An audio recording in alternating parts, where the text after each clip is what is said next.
My name is Valentina Lisitsa.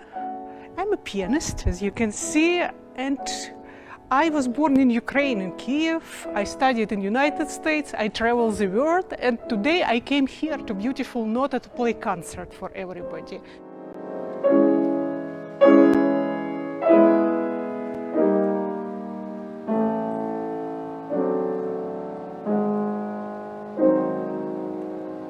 My first encounter with music at all was when I was 3 years old, and my parents back then in USSR made me study piano. And it was after multiple attempts at ballet, at figure skating and swimming, and I was failure in everything. But on the piano I succeeded, and I played my first concert. I was on stage literally in a few months after I started piano, and I loved being on stage, playing for the people.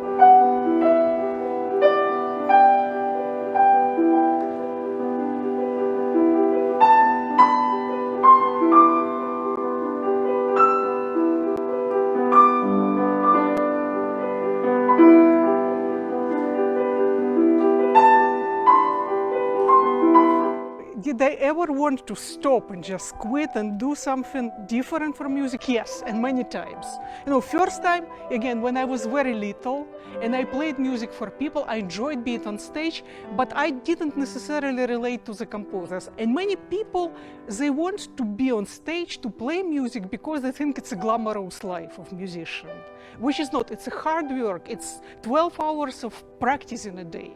And you know, I wanted many times in my life just to quit. You know, I wanted to quit as teenager and do something like play chess or be an opera singer. I wanted to quit more later because for musicians it's very important to have the audience to play for people.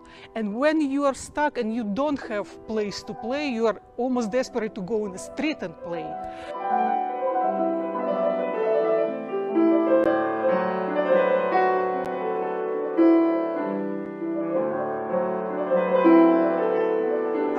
Why my audience is usually younger? Because, you know, in classical music concerts we expect very old people, educated, kind of elitist little bit. And on my concerts there are many young people who come to me after and say, you know, it's the first time I came to classical music and it's as good as a rock concert. But I think classical music truly, it's not for ages. You have to taste it, just like you have to taste fine wine, like you have to taste good food to understand it. And I introduced lots of young people to classical music on YouTube, and that's why they're coming to hear it, to join the audience alive.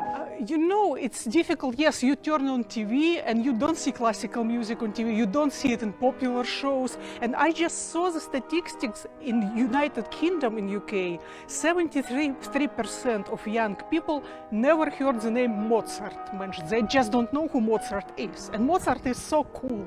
And so is Beethoven, Chopin, Liszt. They're wonderful, exciting composers, not just marble statues we're used to it.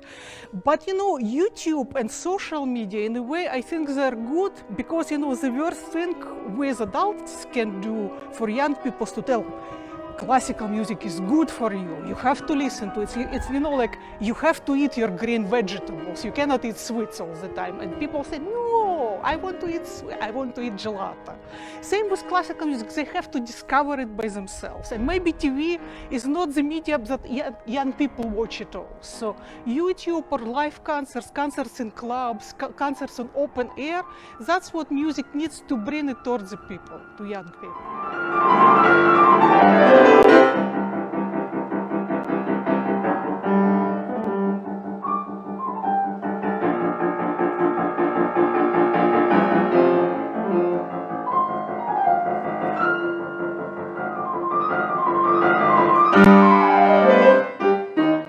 It's a difficult time for everyone, and we as musicians, as artists, you know, we're also suffering, and we're even suffering more because we found out that we're non-essential. But at the same time, people crave culture, people crave music, beautiful things in life. And you know, this epidemic, it's almost like a divine punishment of sorts for people, for all of us who were so fascinated with things on the internet. We're always there, even if we sit in a restaurant, we're on our phones. And suddenly when the real human touch, you know, hugging someone, stop it, and we ended up with only with online, with virtual reality. We crave real reality. So we're gaining back our normal lives, but we appreciate them much more.